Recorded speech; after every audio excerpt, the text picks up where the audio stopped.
What's going on, you bunch of heathens? Today we are checking out 82nd All the Way. This is another one that has been recommended quite a bit, so I decided to check it out. I don't remember who it's about. It is this, I believe, Alvin York?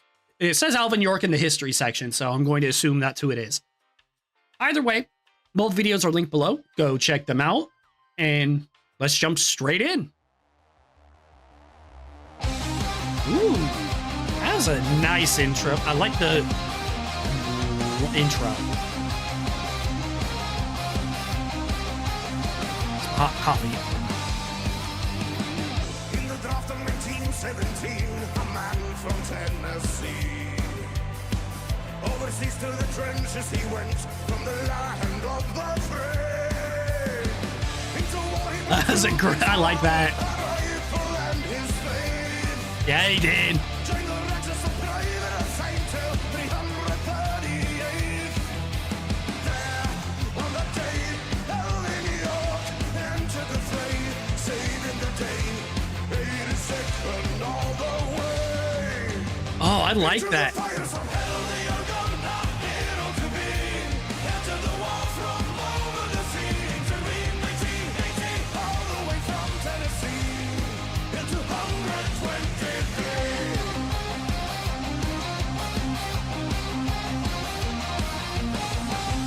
Add this to the playlist. This already sounds fucking amazing. When his faith has been put to the test, the call to arms he heeds. On the 8th of October he went, made a sergeant for his deeds. Fearlessly in the raid of the war, machine gun on the hill. Ooh. By the way, if you want to learn more about him, other than just the Sabaton History section, Fat Electrician did a video on Sergeant York. I believe I did a reaction to it. I'm not sure if it's one of the ones like that may have gotten like corrupted or whatnot, and I didn't upload it. But Fat Electrician, either way, did a video on it. Really good video. You guys should check it out. It is super interesting. Tracks the enemy taking the prisoners by power of his will. There, on the day, Sergeant York entered the fray, saving the day, 82nd all the way. Into the fires of hell, the Argonne, hero to be.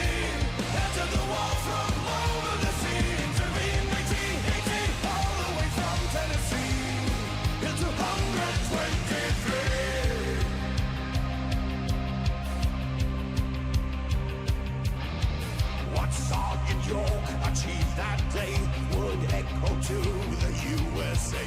It's 82nd all the way, and from above what they now say. What Hell yeah. Sergeant York achieved that day echoes from France to the USA.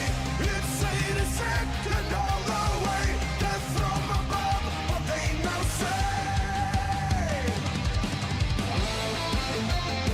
Epic solo. He became the most decorated soldier in the U.S. Army. Received medals from America, France, Italy, and Montenegro. Damn, boy! Well, York, I hear you captured the whole German army. No, sir, only 132. Yeah, they tell that story as well. God, he is such a badass. Into the fires of hell, the Argonne, hero to be. Entered the war from over the sea, intervened 1918, all the way from Tennessee into 120. Hell, the Argonne, hero to be. Entered the war from over the sea, intervened 1918, all the way from Tennessee into 123. God, he is such a badass, and it's kind of sad that this amazing man had a shitty anti-aircraft SPAA named after him. Like, that really does kind of suck. But god damn, is he amazing. All right, let's jump into the history section now. I'm Indy Nidell. And I'm Joaquin from Sabaton, and this is Sabaton History. Yeah. Hell yeah. The American 82nd Division was formed during World War I and was known as the All-American Division. And our song, 82nd All the Way, Yep. is about AA. that division and Sergeant Alvin York.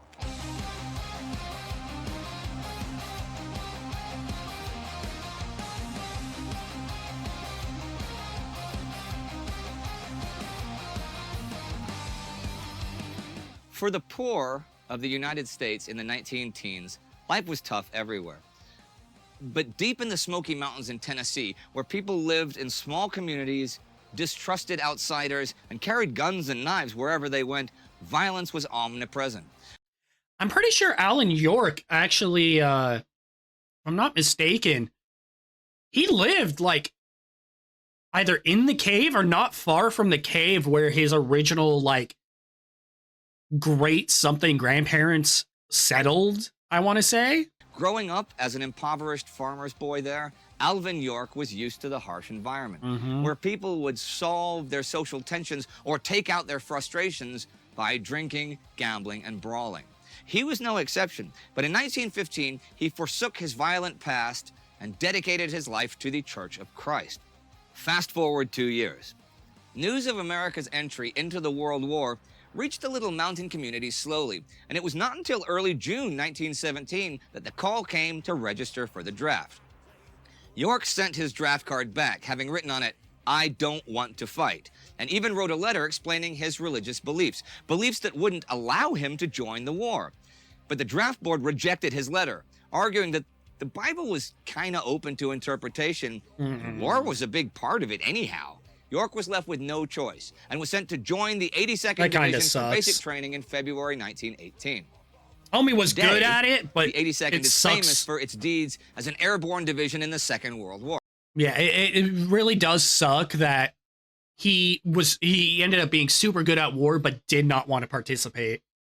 But back in 1918, they called it the All-American Division, made up of men from all over the states. At first, it had been That Southerners is really like cool, York, though. but soon the division was filled with men who were considered too troublesome or unruly for other divisions. Many of them recent immigrants from Europe who hadn't been in the country long enough to speak proper English. York was not very popular with the others because of his rigid religious beliefs, especially not with his superiors. But he did what he was told, and that was good enough. He was a natural soldier and a remarkable marksman. In the draft of 1917, a man from Tennessee. Great fucking song. I honestly really like the song. Land of the free. By September 1918, York and the 82nd were in France and had taken part in the Saint-Mihiel offensive. They now prepared to join the great Allied counteroffensive that was to break the German positions in the Argonne forest. On October 3rd, near the ruins of the village of Varennes en Argonne, they marched out. French artillery batteries were shelling the forest, though, and were unknowingly hitting their own troops trapped there. There were even rumors of a lost battalion of men that was surrounded and about to be wiped out in those woods. The American public was waiting for such a story. The big press agencies wanted eyewitness stories from the reporters, and there was a lust for sensation among the public back home, which knew little of the war in Europe and hungered for news and first-hand accounts. Yeah, For not the a surprise. reporters, it mattered little whether the story was about a hero or was a tragedy. Either made good headlines. I was gonna say either one No one sold could have fucking guessed papers. They were so close to the two biggest American stories of the war. It did not take long for York's battalion to find the enemy. As the doughboys surged forward, they were hit by heavy fire from machine guns and mortars from a place identified as Hill 223. This was a major German position, and York's men were to cover the flank as the hill was taken. But as they were about to mop up resistance in the woods, a German counterattack struck, driving them back up the hill, where a ferocious battle for the crest was fought. The Americans prevailed, but York found himself standing at the top of a hill, surrounded by the dead and wounded. Oh, that's Sleep dark. did not come easy after that, but York sought refuge in the Bible. Through shells of death with all their agitation, thou wilt protect me if I will only trust in thy grace. Bless thy holy name. Into war he went through things so wrong, a rifle and his faith. Joined the ranks as a private assigned to 338. The night of October 8th, as the Lost Battalion, who are also the subject of a Sabaton song and who we've already done an episode about, had finally been found, and the survivors were leaving the forest. It was York's turn. Let me know the title of that song. That'd be dope to listen to. It was not until the early morning that they were back at Hill 223. The German shells were falling again. Under heavy gas attacks and mortar fire, panic began to rise. But panic is best fought off by action. Bayonets first, they rushed into the woods. York's platoon was cut in half by a German machine gun, and the survivors broke off the attack. Despite the terror, York rallied his squad and moved through the thick undergrowth and thorny bushes in an attempt to outflank the enemy position. But the forest was a maze, and the squad soon lost all sense of direction. As they emerged from the next line of bushes, they encountered 2 German medical orderlies. After a shared moment of disbelief, that's a shit bricks moment. York's men, cursing and firing, gave chase. Running through the woods and thick bushes, they unknowingly went deep into German territory. Having lost the German medics, they emerged in a small clearing with dozens of German soldiers. This story is awesome. Chatting or having a meal. A lot of them were shirtless. But as they noticed the Americans with their menacing rifles and bayonets, they threw everything to the ground, threw up their hands into the air. Yeah, I don't want to get shot. Greatly outnumbered by their new prisoners, were about to search them when they were spotted by a German machine gun nest. They must have been overzealous bastards because they began firing into the crowd, hitting friend and foe alike. They probably really couldn't tell, screams, honestly. York's best friend in the battalion was hit and went down in a pool of blood. That was it. The mild-mannered, God-fearing, Bible-reading Alvin York simply snapped, and anger and fury took over. As everyone else scrambled for their lives, York dashed forward, rifle in hand. He pushed up the hill, circling around the machine gun nest until he was atop a ridge overlooking the German position. York raised his rifle and pulled the trigger. One by one, the Germans He was went down. popping watermelons. York killed them without mercy, but with extraordinary precision. Yeah, he was popping melons on whoever decided to fucking hop up on that machine gun. Until the machine gun was silenced and 19 dead Germans lay around it. As York took a moment to survey his work... Hold up, what'd that say? And 19 dead German soldier, Germans 19, okay, lay around that's just it. what it said. As York took a moment to survey his work, another group of Germans burst from the bushes, bayonets first. Caught off guard, York dropped his rifle and drew his .45 pistol. After shooting the leader from just a few feet away, he kept on killing and killing. Dead Germans lay all around him. Okay, so that story, from what I heard, and this coming from the Fat Electrician's video, he did because he was such a prolific hunter from back in the day. There was, I believe, what was it? 8 Germans, I believe. He shot 8 or 7, whichever amount he had in his 1911. He shot back to front so that they wouldn't drop in the grass and hide. He did the duck shooting tactic. And all went silent. Is the story I heard. The German lieutenant slowly got up, his hands raised. York kept the pistol aimed at the man's head. In a strong German accent, the officer tremblingly said, "If you stop shooting, I will make them give up." York kept his finger on the trigger, staring like death himself into the eyes of the German, ready to end his existence at any moment. Slowly, the German officer took a whistle out of his pocket, blew into it, and then yelled an order towards the bushes behind him. One after the other, German soldiers began appearing from behind the trees and bushes. So did the remaining Americans who had finally caught up with York. Seeing his men, York calmed down for a moment, but then a German soldier threw a hand grenade into the crowd. He missed York. For fuck's sake. York did not miss him, shooting the man dead on the spot. The other Germans offered no resistance. Yeah, no, I don't want to piss this man off. Because one thing Indy isn't mentioning, York was fucking yoked. Like, York was like 6'4". He was a tall motherfucker, and he was built like a brick shithouse. Like, yeah, I wouldn't want to fuck with him either. They began leading the column of prisoners back down the way they came, guarding them warily as they were clearly outnumbered. They made their way through the maze of woods, and another German platoon crossed their paths. But they were exhausted and, astonished by the situation, and they gave up. A short while after that, they encountered yet another group of Germans who raised their weapons ready to shoot. Only York, pressing his pistol in the back of the German lieutenant, convinced them to think again. And all of them, except for one young German soldier clinging to his rifle, dropped their weapons. York shot the boy dead without hesitation.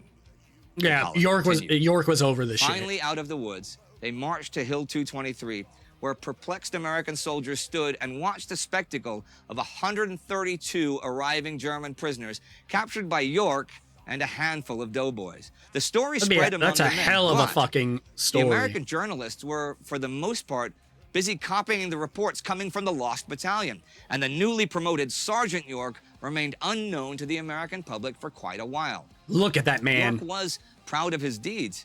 He did, in fact, do what he was told, and he did it well. The war itself, however, remained a mystery to him, and he could not make sense of all the carnage and destruction. In the days after the battle, he walked the forest, accompanying medics and stretcher bearers, looking for survivors among the dead. Where did God fit into all of this? Who was to live and who was to die? Mere chance or God's will? Did someone guide his hands in this? It was not until April 26, 1919, over half a year later, when the Saturday Evening Post published York's story through a journalist that had heard of him in France a few months earlier. How many? April 26, 1919. Over half a year, Jesus. In France a few months earlier. It's a fucking long time for the story to go unnoticed. Alvin York became one of the biggest American heroes ever. He was seen as all-American. Didn't he also get a movie? As a warrior monk who answered the call to come to America's aid. When York arrived back in the States on May 22nd, he, like the men of the Lost Battalion before him, was greeted with a hero's welcome and was paraded through the streets. Newspapers, magazines, newsreels spread his story far and wide, and he did paid speaking engagements telling his story wherever he went. He received dozens of medals, some from France and Italy, and even the American Congressional Medal of Honor. Money was not an issue anymore, at least for the moment, but York refused many offers from businesses that tried to profit from his fame through advertising. Instead, he would soon return to rural Tennessee and buy a farm, and even open up a Bible school to educate the local youth. Still, though, I was gonna say, I thought he took his money that he earned from like his going on his talks and whatnot to open up a school, and yeah, he did. The thoughts of that fateful day would keep him awake for many nights in his life. Once he had forsworn violence and given his life to God and the peaceful teachings of his Christianity. He never wanted to go to war. And once he was there, among all the death and destruction, the war had brought back a side of him that he very much wanted to forget. And he would struggle with that for the rest of his life. Yeah, that sucks. Into the fires of hell, they are gone, not hero to be. Enter the wall from over the sea. So, 82nd all the way. This is a song from your new album. Yes, The Great War. Pretty exciting, The Great War. Overall, I love this album, by the way. Was it Sergeant York, or was it the division itself? Or when you were looking at The Great War and thinking, okay, we've got to write a whole bunch of songs about this war, how did you choose just this specific topic? Oh, good question. Specific topics. Man, it feels like for every Sabaton song we make, there are 10 stories we have to leave untold because they match. They don't really match. And with this one, it was really hard to find a story that matched the music in such a good way. Because, I mean, it's a catchy song. It's It is so catchy. And, I mean, at least the image in my mind of the Great War is not very cheerful, you know. So we needed something heroic to celebrate there. And when me and York Per were fits the writing bill. lyrics, I'll say that. It's one of those times when things flow smoothly. Okay. It very, very rarely does. When me and Per are writing lyrics, we are always, well, not arguing in a bad way, but we're always, you know, working at everything from every angle. Everyone is playing devil's advocate at the same time. Yeah, makes sense. Trying to get the best out of it and how to approach the song, from which direction, how do we connect it emotionally with the music, lyrically, and getting all of those things together.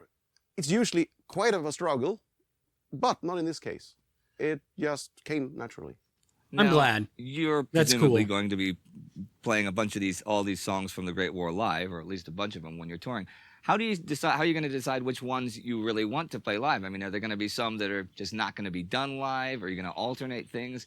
Because you're going to obviously want to play a bunch of your hits and a bunch of popular favorites. When Absolutely. I mean, in the end, that's up to you guys. You should let us know, because we're going to start out now as, you know, with a bit of a tour going on here. I mean, we can choose a few songs and see how it works. But if they don't work out, of course, we're going to change the set list. Sure. Of course, it makes sense to. In most cases, we can predict a few songs that are going to be popular. Especially for specific countries. Obviously. Exactly. Yeah, But, exactly.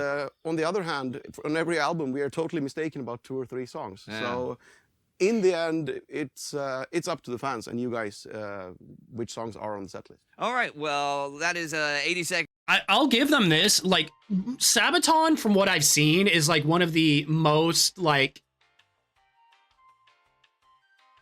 how to say this, is one of the most audience driven bands out there. All the way, and this was Sabaton History. What a magnificent man. All right, everyone, that's it for today. And you know the drill. Playlist right there. Patreon, World War II, Time Ghost. See you soon. That's great. Become Patreon. What the fuck? Okay. Go check out the videos. They're linked below. Like, comment, subscribe, and until next time, you guys take care of yourselves. See ya.